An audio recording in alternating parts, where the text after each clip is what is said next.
नमस्कार दोस्तों, स्वागत है आपके अपने YouTube चैनल संस्कृत अड्डा पर। दोस्तों आज की जो वीडियो इसमें हम करेंगे यहाँ पर संस्कृत की परीक्षाओं के लिए महत्वपूर्ण प्रश्नों को, जो आपके आगे आने वाले एग्जाम के लिए महत्वपूर्ण रहेंगे। और ये जो क्वेश्चन है एग्जाम की दृष्टि से महत्वपूर्ण है, क्योंकि पहले जो एग्जाम हुए थे उसमें क्वेश्चन पूछे जा चुके हैं। और अगर आपने हमारी पहले वाली वीडियो नहीं देखी है तो इसे आप आई बटन पर क्लिक करके देख सकते हैं, या फिर हमारे चैनल की जो प्लेलिस्ट है वहाँ पर जाकर आप तक की जितने भी वीडियो हैं सभी को आप देख सकते हैं। तो और वीडियो शुरू करने से पहले अगर आपने अब तक हमारे चैनल को सब्सक्राइब नहीं किया तो सब्सक्राइब कर ले, और साथ में जो ये घंटी वाला आइकन है इसे जरूर दबाएं, जिससे जो आपको हमारे आने वाली जो वीडियो है उसकी नोटिफिकेशन मिलती रहेगी। और दोस्तों वीडियो को लाइक, कमेंट और शेयर जरूर कीजिएगा और हमारे साथ अंत तक बने रहिएगा। और आप हमारा जो टेलीग्राम ग्रुप है उसको भी ज्वाइन कर सकते हैं, क्योंकि वहाँ पर भी जो है हम महत्वपूर्ण न्यूज़ अपडेट जो है देते रहते हैं। और इसकी PDF आपको जो हमारे टेलीग्राम जो ग्रुप है वहाँ से मिल जाएगी, तो आप उसको ज्वाइन कर सकते हैं। तो हमारा जो पहला क्वेश्चन है यहाँ पर, क्रीडनकम शब्द का जो अभिप्राय है ये क्या होता है। क्रीडनकम जो यहाँ पर आया है इसमें है क्रीड धातु। क्रीड जो है यहाँ पर इसमें धातु है खेलने अर्थ में। और क्रीडनकम का मतलब होता है खिलौना। और यहाँ पर जो क्रीड जो ये धातु आई है, अगर इसमें हम यहाँ पर जो सत्री जो प्रत्यय है ये जोड़ दें तो इसका मतलब बन जाता है क्रीडन, खेलता हुआ। और जो सत्री प्रत्यय है वर्तमान काल परस्मैपदी जो धातु है में इसका प्रयोग किया जाता है। और खेलता हुआ, हंसता हुआ, खाता हुआ, पीता हुआ, तो इस प्रकार से जो है इसके रूप बनते हैं। और सत्री प्रत्यय वेरी इंपॉर्टेंट है, क्योंकि एग्जाम में जो है पूछा जाता है। तो पुल्लिंग, स्त्रीलिंग और नपुंसकलिंग तीनों में जो है इसके रूप अलग अलग बनते हैं। जैसे पठ धातु है सत्री प्रत्यय, और पुल्लिंग में बनेगा पठन। पठन जो है ये पुल्लिंग में बनेगा। और स्त्रीलिंग में जो है यहाँ पर पठंती इसका बन जाएगा। पठंती जो है ये बनता है स्त्रीलिंग में। और पठत ये बनता है नपुंसकलिंग में। तो इस प्रकार से इसके रूप बनते हैं। ऐसे ही गम धातु है, गच्छन, गच्छन्ति, गच्छत रूप बनेगा। ऐसे ही लिख धातु में लिखन, लिखन्ति, लिखत। क्री का बनेगा कुर्वन, कुर्वन्ति, कुर्वत। हस धातु का बनेगा हसन, हसन्ति, हसत। पा का बनेगा पीबन, पीबन्ति, पीबत। दृश का बनेगा पश्यन, पश्यन्ति, पश्यत। कथ कहनार्थ में है, और कथयन, कथयन्ति, कथ्यत। ऐसे ही भू का बनेगा भवन, भवंती, भवत। और पृच्छ धातु का बनेगा पृच्छन, पृच्छन्ति, पृच्छत। तो इस प्रकार से जो यहाँ पर सत्री प्रत्यय जो है होता है वर्तमान काल में इसका प्रयोग किया जाता है, और इसका जो लगने पर ये रूप बनते हैं। नेक्स्ट जो यहाँ पर क्वेश्चन आया है ये आपने बताना है कि आश्रम में वट, अश्वत्थ, निम्ब, अशोक, आम्र वृक्ष हैं आसन। वाक्य में उल्लिखित वृक्षों की संख्या कितनी है।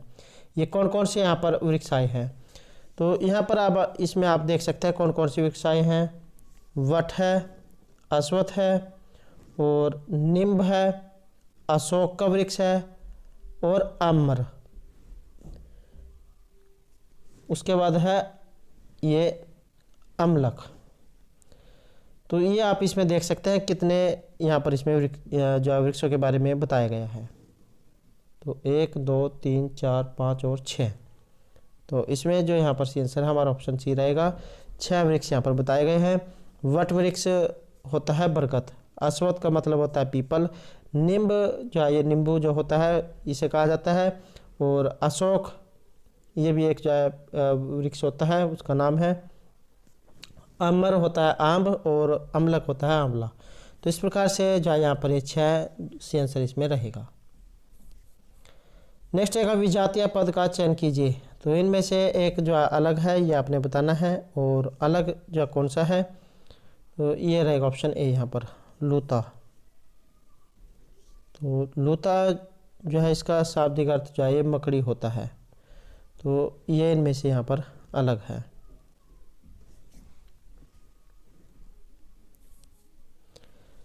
नेक्स्ट है चतुःत्रिंशत्। संख्या जो है ये एग्जाम में क्वेश्चन जरूर पूछा जाता है संख्या वाला।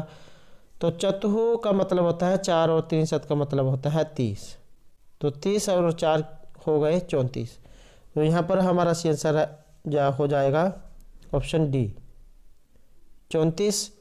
और अगर एग्ज़ाम में जो 43 जो है ये आ जाए तो 40 जो है इसमें 3 अधिक है, 40 को चतुर्विंशत और 3 को त्रय,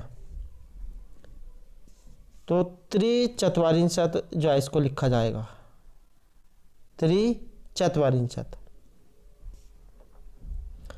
और 304 ये कितना है, 300 में 4 अधिक है, तो 300 को त्रैशतक लिखा जाता है और उससे कितने हैं, 4 अधिक है, तो इसे लिखा जाएगा त्रैशतक अधिक चतुः, त्रैशतक अधिक चतुः, अर्थात 300 में 4 ज़्यादा। और यहाँ पर 430 ये है 400 में 30 ज़्यादा, तो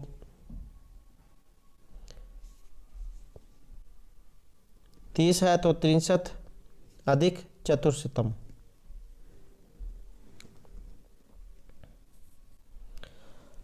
नेक्स्ट है यहाँ पर अभ्यंतर परिवर्तन का।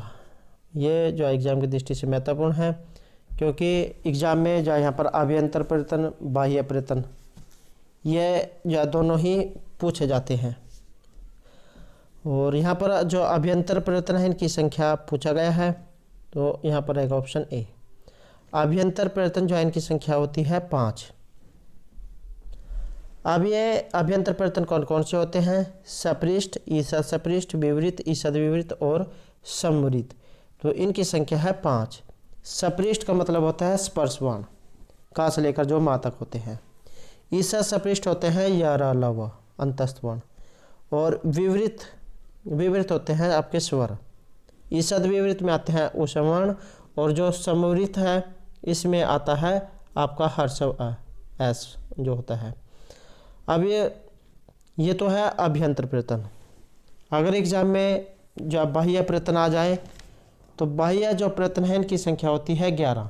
अभ्यंतर 5 होते हैं, बाह्य 11 होते हैं। और ये जो 11 है कौन कौन से हैं, विवार, संवार, श्वास, नाद, घोष, अघोष, अलप्राण, महाप्राण, उदात, अनुदात और स्वरित। तो बाह्य परिवर्तन 11 हैं और अभ्यंतर परिवर्तन ये 5 हैं। नेक्स्ट क्वेश्चन यहाँ पर उपेंद्र है। इसका जो संधि विच्छेद कौन सा है, या यहाँ पर कौन सी संधि इसमें हुई है। तो उपेंद्र उप प्लस इंद्र है। उपेंद्र है जो ये रूप बनेगा अ और ई, प में जो अ प्लस ई, अ और ई को ए जो गुण हो जाता है, तो ए गुण इसको हो जाता है, आद गुण है जो सूत्र है ये गुण करता है, तो गुण संधि जो यहाँ पर इसमें हो जाएगी और उपेंद्र जो रूप ये बनेगा। और पहचान इसकी यही है, इसके जो एक मात्रा जो दी गई होती है, जैसे यहाँ पर ये उपेंद्र में एक मात्रा है, तो पहचान इसकी यही है, एक मात्रा होगी तो उसमें जो है गुण संधि रहेगी। नेक्स्ट क्वेश्चन यहाँ पर सकार का सकार, ये जो तालव्य जो स है इससे योग से होने पर क्या परिवर्तन होता है। तो स का अगर तालु स हो जाए तो क्या परिवर्तन रहेगा, इसका रहेगा यहाँ पर ये ऑप्शन बी। और स्तोषनाशु सूत्र है जो ये काम करता है। च्युतव जाय करता है। और एग्ज़ाम में इसके जो उदाहरण हैं ये पूछे जाते हैं कि इसमें जो कौन कौन से इसके जो रूप ये बनेंगे। तो रामस चेते हो गया, जैसे रामस प्लस चेते, रामस चिन्होती, रामस प्लस चिन्होती।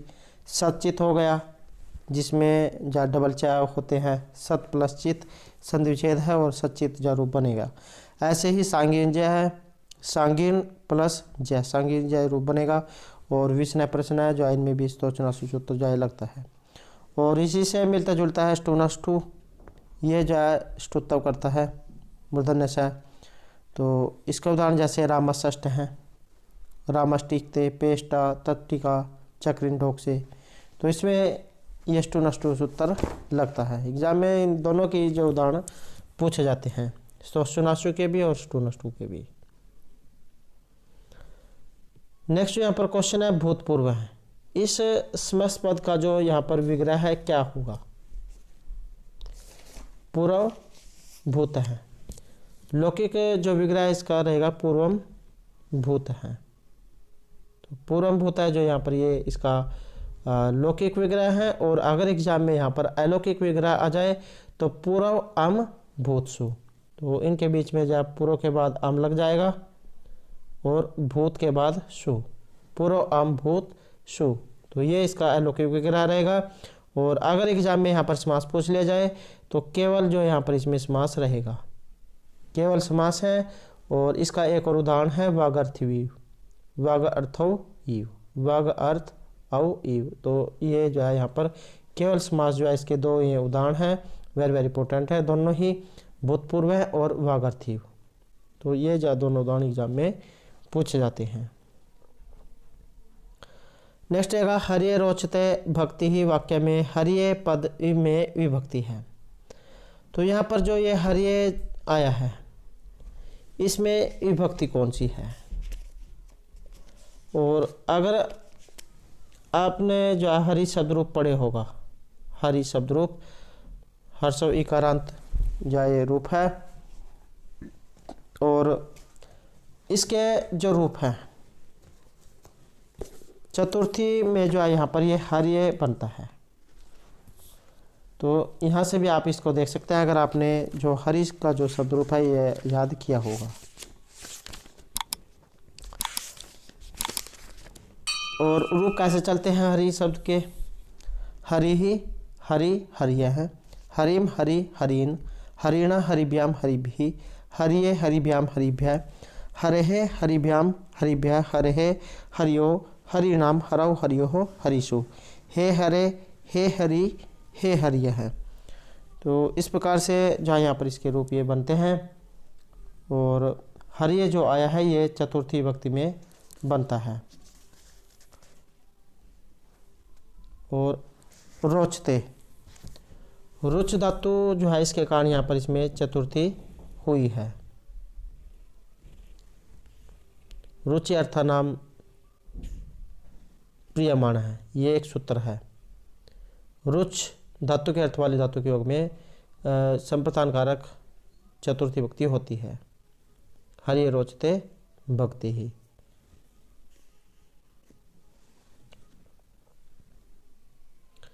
नेक्स्ट है यहाँ पर परिमाण मात्र में कौन सी विभक्ति होती है? तो एक सूत्र आपने जो है सुन रखा होगा, प्रातिपदिकार्थ लिंग परिमाणवाचन मात्रे प्रथमा। तो जहाँ पर ये जो दिए गए होते हैं तो इसमें जो प्रथमा जो विभक्ति है उसका प्रयोग किया जाता है। और इसके जो उदाहरण हैं ये महत्वपूर्ण है कि किसके कारण कौन सी विभक्ति इसमें आती है, ये कौन सा किसका उदाहरण है। तो जैसे प्रातिपदिकार्थ है, प्रातिपदिकार्थ में ऊंचाई नीचाई कृष्ण है श्री ज्ञानम, ये जब प्रातिपदिकार्थ में प्रयोग होते हैं। उसके बाद है लिंग मात्र में, लिंग मात्र में आते हैं तट है, तटी और तटम। और जो यहाँ पर परिमाण मात्र आया है इसका उदाहरण है द्रोणो ब्रीहि। और एक होता है वचन मात्र में जिसमें संख्या दी गई होती है, एक है दो बहव। तो ये सूत्र आपने याद रखना है। प्रातिपदिकार्थ लिंग परिमाण वचन मात्र प्रथमा जो विभक्ति है इनमें प्रयोग की जाती है। नेक्स्ट है व्यामेन शरीरम स्वस्थम भवति, वाक्य के रेखांकित पद में प्रयुक्त कारक। तो यहाँ पर जो कारक है इसमें कौन सा है? तो कारक की अगर हम यहाँ पर देखें तो यहाँ पर रहेगा व्यामेन, कर्ण कारक, या फिर जो तृतीय विभक्ति आप कह सकते हैं। और इसकी संज्ञा साधकतमम कर्ण में एक सूत्र है जिससे कर्ण संज्ञा होती है, और कर्तृकर्णयोः तृतीया सूत्र जो है उसके द्वारा तृतीय विभक्ति होती है। जैसे गोपाल है जलेन मुखम प्रक्षालयति, रामेण बाणेन हतोवाली, या व्यामेन शरीरम स्वस्थम भवति। तो कर्ण कारक तृतीय विभक्ति यहाँ पर इसमें रहेगी। कर्तृकर्णयोः तृतीया सूत्र के द्वारा तृतीय विभक्ति और साधकतमम कर्ण के द्वारा कर्ण संज्ञा। अगला क्वेश्चन है यहाँ पर 9++1 में अलंकार कौन सा है। तो यहाँ पर इसमें जो है अलंकार पूछा गया है। यहाँ पर जो हमारा सही आंसर है ये रहेगा ऑप्शन बी। इसमें यमक जो यहाँ पर अलंकार है ये इसमें रहेगा, और किस कारण से है इसका लिए आपने जो है इसका जो लक्षण जो है याद रखना जरूरी है। यमक अलंकार का सत्यार्थ पृथक अर्थात स्वर व्यंजन सहित क्रमेण तेनेव वृत्ति यमक विनिगते, अर्थात भिन्न भिन्न अर्थ वाले शब्दों की आवृत्ति एक ही क्रम में हो तो वहाँ पर यमक अलंकार होता है। यमक में शब्दों की आवृत्ति एक से अनेक बार होती है परंतु अर्थ में भिन्नता रहती है। स्वर एवं व्यंजनों का समूह एक सार्थक शब्द भी हो सकता है और एक निरर्थक वर्ण समुदाय भी। जैसे यहाँ पर ये उदाहरण आया है 9++1 पुरः सकोट प्रागत पंकजम मृदु लतांत लतांतमैलोक्यत सुरभिम सुरभिम सुमनो भरई।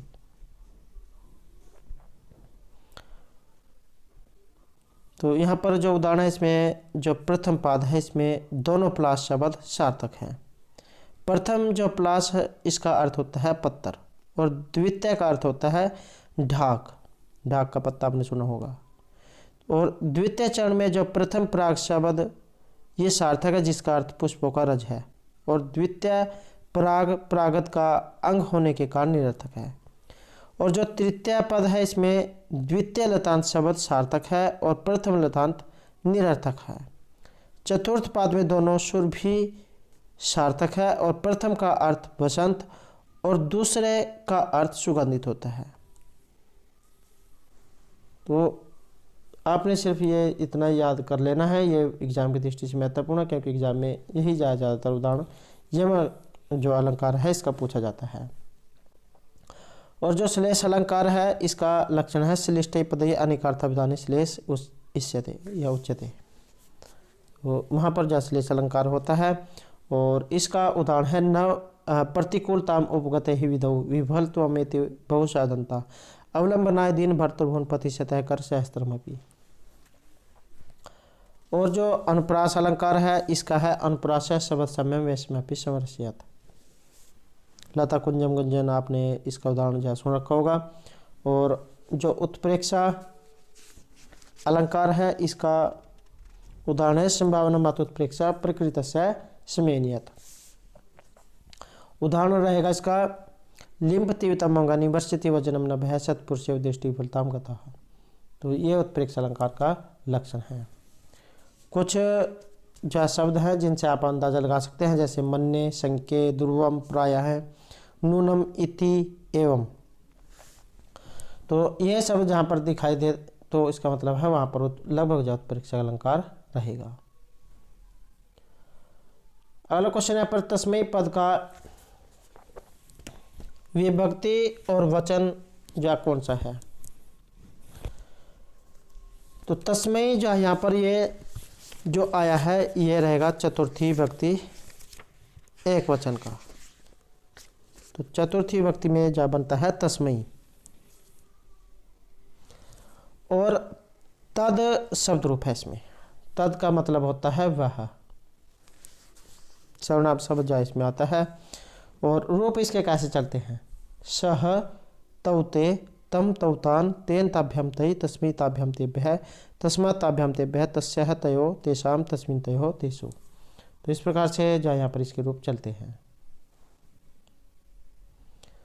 नेक्स्ट है अकथितम च सूत्र के अंतर्गत कितनी धातुएं हैं। तो द्विकर्मक जो यहाँ पर ये सूत्र है अकथितम च, और इसके योग में 16 जो धातुएं हैं ये आती हैं। 16 धातुएं कौन कौन सी हैं? दुहु, याच, पच, दंड, रुद्र, प्रच, ची, ब्रू, सास, जी, मत, मुस, नी, हिरी, क्री, वह। तो इस प्रकार ये 16 धातुएं हैं, और कोई सा भी संस्कृत का एग्जाम हो एक उदाहरण इनमें से जरूर पूछा जाता है। तो वेरी वेरी इंपॉर्टेंट ये अकथितम च सूत्र है। नेक्स्ट रहेगा यहाँ पर संप्रति वायु प्रदूषण से दूरीकरणाय नगरे उद्यानम आवश्यकम वाक्य में अव्यय पद है। यहाँ पर जो अव्यय है ये कौन सा है? तो यहाँ पर जो अव्यय है ये रहेगा संप्रति। ये जो संप्रति जो है इसका मतलब होता है अब, और अव्यय में होते हैं जो किसी भी लिंग व्यक्ति वचन में नहीं बदलते हैं, वैसे के वैसे रहते हैं, तो वो अव्यय होते हैं। तो संप्रति जो यहाँ पर इसमें रहेगा।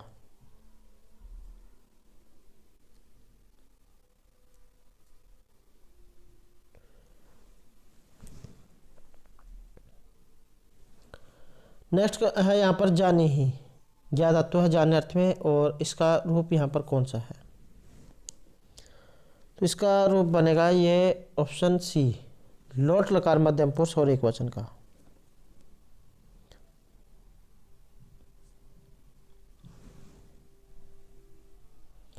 नेक्स्ट है क्रिया में वर्तमान कालिक निरंतरता घोषित करने के लिए प्रयुक्त होने वाला प्रत्यय। तो वर्तमान कालिक निरंतरता घोषित करने के लिए प्रयुक्त होने वाला प्रत्यय कौन सा है जो वर्तमान काल में जिसका प्रयोग किया जाता है? तो यहाँ पर रहेगा ये ऑप्शन डी, सत्री और सानच। ये प्रत्यय जो वर्तमान काल में प्रयोग किए जाते हैं। प्रश्नपदी जो धातु है उसमें इनका प्रयोग होकर लिखता हुआ, हंसता हुआ, खाता हुआ, जाता हुआ, तो इस प्रकार से इनका अर्थ लगता है। और रूप इनके कैसे बनते हैं?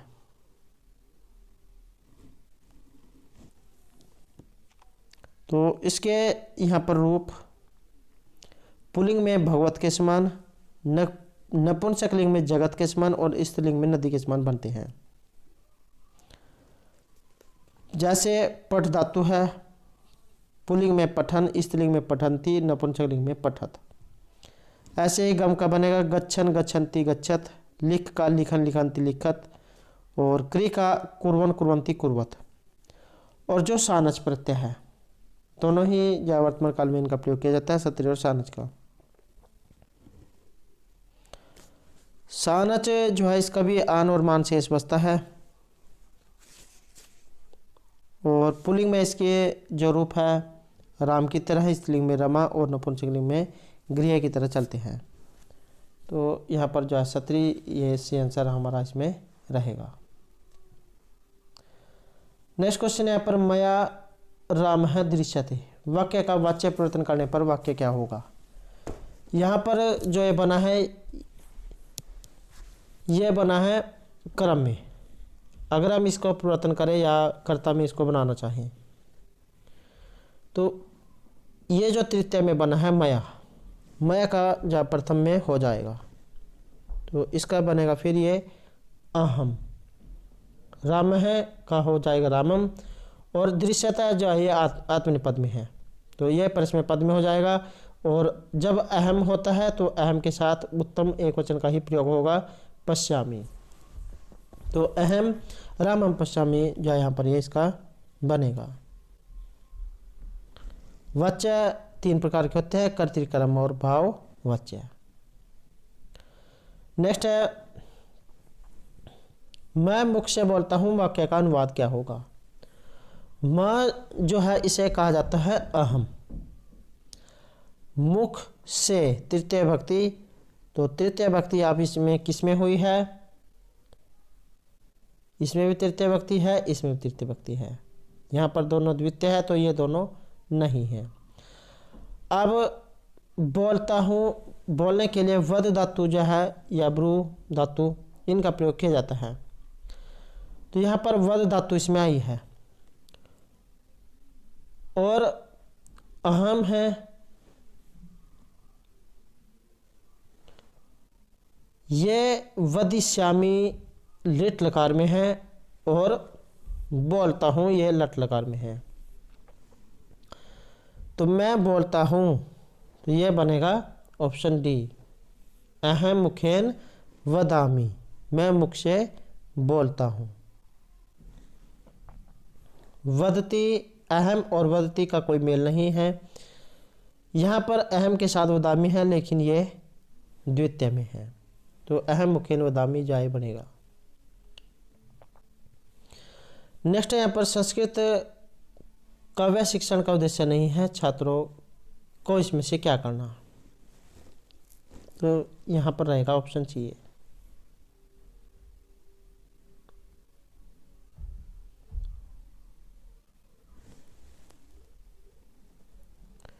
संस्कृत काव्य शिक्षण के कुछ उद्देश्य हैं जो हमें संस्कृत शिक्षण के समय उपयोग में करने होते हैं, जैसे कि काव्य में रस की अनुभूति कराना, काव्य में लय गति को भी अपने अंतर्निहित जयपुट में सन्निहित कराना,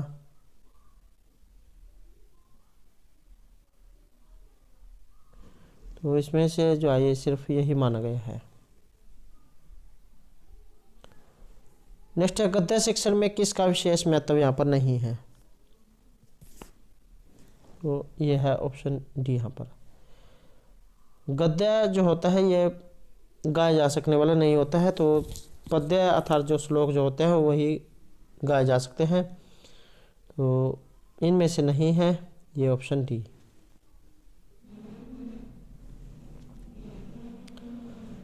अगला क्वेश्चन है, श्लोक के एक एक पद का अर्थ करते जाने की वाली प्रणाली का घोतक इनमें कौन सा है,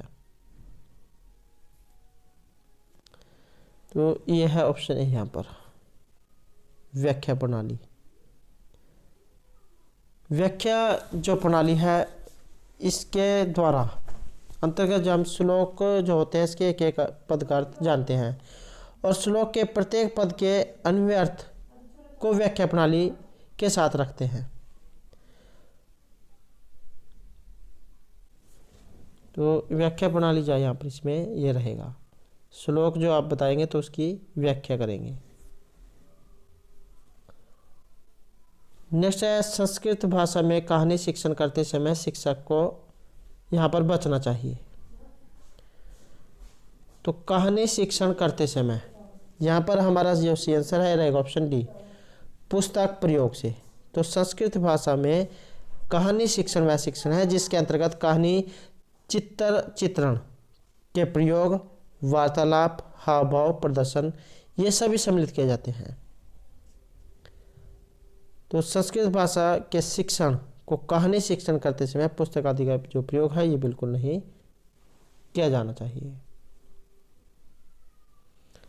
नेक्स्ट है यहाँ पर फ्लैश कार्ड शिक्षण अधिगम सामग्री है। आपने जब बीएड की होगी तो उसमें जो है ये जो प्रयोग कराए जाते हैं कार्ड वगैरह वाले, तो फ्लैश कार्ड शिक्षण अधिगम सामग्री है, तो यह मानी गई है दृश्य है।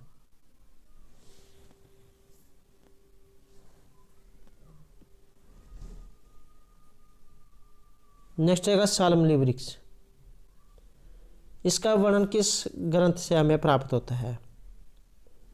शाल्मली वृक्ष, अछो सरोवर, पंपा सरोवर, जाबाली आश्रम, तो इन सभी का जो वर्णन है ये हमें कादम्बरी में देखने को मिलता है जो महर्षि बाणभट्ट उनके द्वारा रचित है। और कादम्बरी का अर्थ कई बार एग्जाम में ये भी क्वेश्चन पूछा जाता है, तो कादम्बरी का अर्थ मदिरा होता है। और काव्य विधा में है ये कथा, गुणाढ्य की मृत कथा इसका आधार ग्रंथ है, 2 खंडों में बटी हुई है। श्रृंगार रस इसमें रहेगा, चंद्रापीठ और पुंडरीक जो उसकी 3 जनों की कथा इसमें बताई गई है। नायक इसमें चंद्रपेड़ और नायिका कादम्बरी है। और जो रघुवंश है ये महर्षि कालिदास जो है उनके द्वारा रचित है और इसमें है 19 सर्ग। 1569 इसमें श्लोक है। शिवराज विजय पंडित अंबिका दत्त व्यास जैन के द्वारा रचित है, 12 निश्वासों में है। और किरातार्जुनीयम में से जो भारवी है उनके द्वारा रचित है और इसमें है 18 सर्ग। 12 विजय उनको अर्थ गौरव के लिए जाना जाता है। नेक्स्ट है, पुत्र प्राप्ति की कामना से राजा दिलीप ने किस ऋषि के आश्रम में गौ सेवा की थी। अब ये जो राजा दिलीप नंदिनी वाला जो वर्णन है रघुवंश में इनका वर्णन हुआ है। अब पुत्र प्राप्ति की कामना से राजा दिलीप ने किस ऋषि के आश्रम में गौ सेवा की थी, तो ये की गई थी वशिष्ठ के आश्रम में। इसमें राजा जो है ये पुत्र प्राप्ति के लिए नंदिनी जो गाय जो थी इसकी सेवा करते हैं और गाय जो है ऋषि गुरु वशिष्ठ की है। तो ये जो वशिष्ठ जो थे इनके आश्रम में रहकर इसे पूरी करते हैं। हेलो क्वेश्चन है, संस्कृत में प्रसिद्ध नाटककार विशाखदत्त की कृति का नाम कौन सा है। तो विशाखदत्त के द्वारा यहाँ पर कौन सा काव्य इनमें लिखा गया है, तो यहाँ पर रहेगा यह ऑप्शन बी, मुद्रा राक्षस। और विशाखदत्त जो इनका समय माना गया है 300 से 400 ईस्वी के लगभग, और ये काव्य विधा में नाटक है। अंकों की संख्या है इसमें 7, वीरसपूर्ण जय काव्य है और चाणक्य इसमें नायक और प्रतिनायक है राक्षस। नायिका और विदूषक का इसमें अभाव है। और जो आया है मृच्छकटिक, मृच्छकटिक जो है यहाँ पर यह है शूद्रक के द्वारा रचित और इसमें है अंक 10। श्रृंगार रस इसमें रहेगा, नायक और नायिका इसमें चारुदत्त और वत्सल सेना। भास्कृत चारुदत्त इस नाटक इसका आधार ग्रंथ है और अंक 6 में मिट्टी वाली जो घटना हुई है उसके आधार पर इसका नाम जारी रखा गया है मृच्छकटिकम। और जो शिशुपाल वध है यह है महर्षि माघ के द्वारा रचित और इसमें जो सर्ग है इसमें सर्गों की संख्या है 20। श्री कृष्ण जो है उनके द्वारा शिशुपाल वध का शिशुपाल जो है इनका वध इसमें किया जाता है। वीरसपूर्ण ये भी काव्य है और बृहत्त्रयी जो इसमें गिने जाते हैं, किरातार्जुनीयम, शिशुपाल वध और नैषधीयचरित। और लघुत्रयी में अगर एग्जाम में आ जाए तो रघुवंश, कुमार संभव और मेघदूत। और जो हितोपदेश आया है यह है नारायण पंडित के द्वारा रचित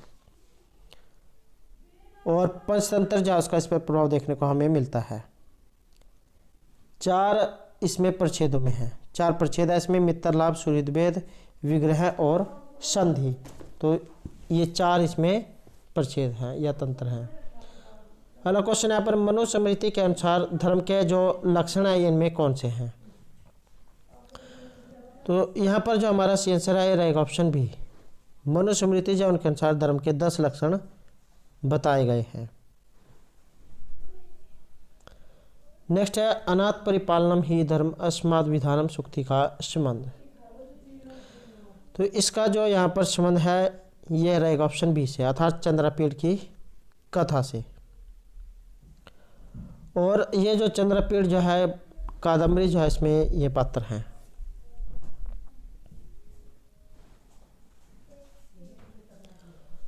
नेक्स्ट क्वेश्चन है यहाँ पर, अर्जुन के धनुष का नाम। तो गांडीव जो है यहाँ पर अर्जुन का धनुष था और भगवान शिव ने पाशुपत अस्त्र इनको दिया था। तो ये पहले भी एग्जाम में क्वेश्चन जो है पूछा जा चुका है और वर्णन जो है इसका किरातार्जुनीयम जो है वहाँ पर हुआ है। किरातार्जुनीयम जो है बताए गए हैं जो महर्षि भारवी जो उनके द्वारा रचित हैं।